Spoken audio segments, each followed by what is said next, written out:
Hi, my name's Lewis Scott. I'm a naturalist with the City of Oklahoma City Parks and Recreation Department, and I'd like to talk to you today about some easy summer lawn care tips that will really help you out in maintaining your landscape. One of the things I want to discuss with you today is some of the typical features that you'll find on an average home lawn mower. This is a mulching mower with a bagger attachment. What I want to talk to you about, though, briefly is you are able to adjust the height of the mower so that the blades will mow the grass taller or shorter. And that's important because you always want to try to reduce the amount of lawn clippings that you generate whenever possible. One of the things that you can do is manipulate the levers by each of the four wheels to raise or lower the height of the cutting blade. Generally, what you want to do is mow the lawn at the appropriate height for the seasonal conditions at the time. In other words, when we're getting more rain, maybe you want to mow the grass a little shorter. When we get hotter and drier, maybe you can raise the mower and its cutting height up to as high as 2 inches, and that way you're really not stressing the grass as much during hot, droughty periods. One of the best times to use this feature, being able to raise and lower your mower, and also with a bagger, is when you've actually maybe missed a couple of rounds of your mowing, you're kind of behind and the grass is a little taller. It's much better to operate with a bagger at that point and catch those larger clippings and compost them or do other things with them, and then you can get back to your regular mowing schedule. If you are using a mulching mower, that's great. What you always want to try to do is never remove more than about 1/3 of the height of the grass blade at any given mowing.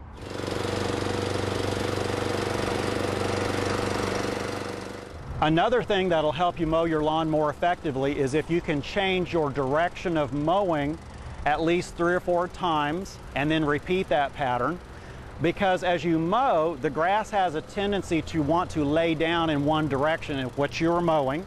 And so that the next time that you mow, you want to come back and maybe mow the opposite direction so that you get a much cleaner cut, because the grass does have a tendency to always want to go with the flow of the direction that you're mowing. And over time, you'll see that effect, and it really prevents you from getting an effective cut on your lawn. One of the next subjects we want to discuss is proper watering techniques so that you can conserve water, but also water plants when they actually need it. As far as lawns are concerned, a very easy way to tell if your lawn needs a drink is to simply step on it with your foot, withdraw, and if the grass springs back up as it did there, obviously it's got enough hydration. But if you step on your lawn and when you withdraw your foot, the grass stays depressed for a little bit before it springs back up, or if the grass starts to assume kind of a little bit of a grayish cast, it's probably time for a drink of water. One of the things about watering is this: the best time of day to do it is early in the morning, as early as possible, right at or around sunrise, for 2 reasons. Generally, the evaporation rate is a lot lower at that time, but also our winds tend to be lower, so that if you have to apply irrigation above ground, the water actually goes where you'd like it to. The second rule of thumb with proper watering is to make sure that you water deeply but infrequently. And that may mean that if you have a heavy clay soil, you may have to irrigate for a little bit, let the water soak in, then irrigate a little longer and let the water soak in, because you really want to avoid as much surface runoff and wastage of water as possible. Also, for proper watering techniques, generally you want to think about applying at least 1 inch per week under somewhat normal growing circumstances. If we've had a rain, obviously we don't need the water. But most plants, either Bermuda grass or shrubs, need about 1 inch of water a week to really prosper. One of the easiest ways to determine that, if you're putting down enough water with your sprinkler or hose, is to actually get a small shallow container, place it in the area where you're going to be watering or sprinkling, turn on the system or the hose or sprinkler, and see how long it takes for 1 inch of water to accumulate in that shallow container. At that point, you know you've actually applied enough water needs for the following 7 days for the majority of those plants. Another aspect of proper watering is being concerned about mulching in your shrub and flower beds. Once you've applied the water, you really want to get the most benefit out of it that you can. And an easy way to do that is to mulch, and you can use either an organic mulch or an inorganic mulch. Organic mulches, such as these wood chips I'm getting ready to use in this flower bed, are from previously living material. Inorganic mulches are things like pea gravel or cobblestones. The basic function of mulch is to prevent surface evaporation once you've watered. It also helps moderate the soil temperatures so that the roots are in a lot better condition to be able to absorb the moisture that you've just applied. Mulch also acts as a fairly good weed deterrent. What you want to make sure that you do with the mulch is that you apply an organic mulch like this to the depth of 4 inches, which may seem quite tall, but you really need 4 inches to get the maximum effect from the prevention of weeds and also to retain as much moisture as possible.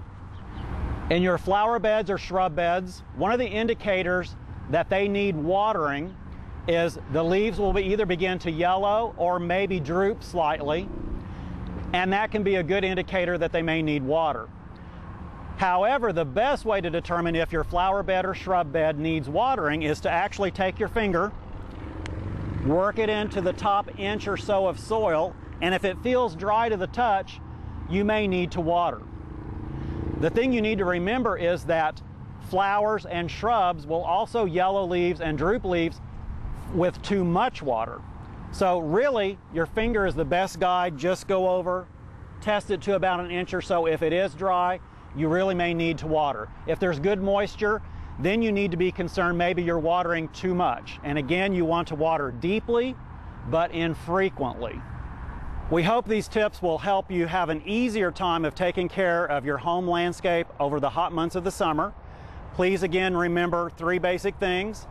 Try to mow appropriately, try to water appropriately, and try to mulch appropriately. If you're interested in further information, the City of Oklahoma City Parks and Recreation Department does offer free classes that address these particular issues. They're held at the Garden Exhibition Building, generally on the first Friday of each month from 9:30 to 12:30. If you have any further questions, you can always reach us at 943-0827 or okc.gov.